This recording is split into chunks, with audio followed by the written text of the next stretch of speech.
2010 sky വീൽസിൻ്റെ ആദ്യത്തെ showroom പെരുമ്പിലാവിൽ ആരംഭിക്കുന്നത്. ഏറ്റവും ട്രെൻഡിംഗ് ആയ ഒരു മേഖല തന്നെയായിരുന്നു തങ്ങളുടെ തിരഞ്ഞെടുപ്പ് എന്ന വിശ്വാസമുണ്ടായിരുന്നു.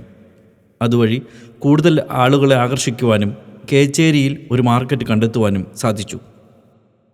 കാർ പ്രേമികളുടെ ഇഷ്ടങ്ങൾ മനസ്സിലാക്കാനും അവരുടെ അഭിരുചിക്കനുസരിച്ച് പുതിയ പ്രോഡക്റ്റും സർവീസും കണ്ടെത്തുവാനും വളരെ ഇന്നോവേറ്റീവായ സർവീസുകളെ എങ്ങനെ ഏകോപിപ്പിക്കാം എന്നിൽ നിന്നാണ് കുന്നംകുളത്തെയും കേച്ചേരിയിലെയും സർവീസുകളെ ഒരു കുടക്കീഴിൽ എത്തിക്കാനുള്ള സാഹചര്യങ്ങൾ ഒരുങ്ങി വന്നത്. Car detailing, car seat cover stitching studio, washing and polishing തുടങ്ങിയ എല്ലാ സർവീസുകളും ഒരിടത്തു തന്നെ ലഭ്യമാക്കുക എന്നതായിരുന്നു സ്കൈ വീൽസിൻ്റെ അടുത്ത ലക്ഷ്യം.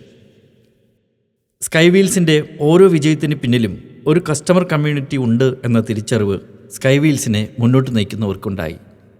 അതിൽ നിന്നാണ് പ്രബുദ്ധരായ സ്കൈ വീൽസ് ലോയൽ കസ്റ്റമേഴ്സ് എന്ന കമ്മ്യൂണിറ്റി രൂപപ്പെടുത്തുന്നതും ആ കമ്മ്യൂണിറ്റിയുടെ എല്ലാവിധ ആശീർവാദങ്ങളോടും കൂടി യാത്ര തുടരുന്നതും.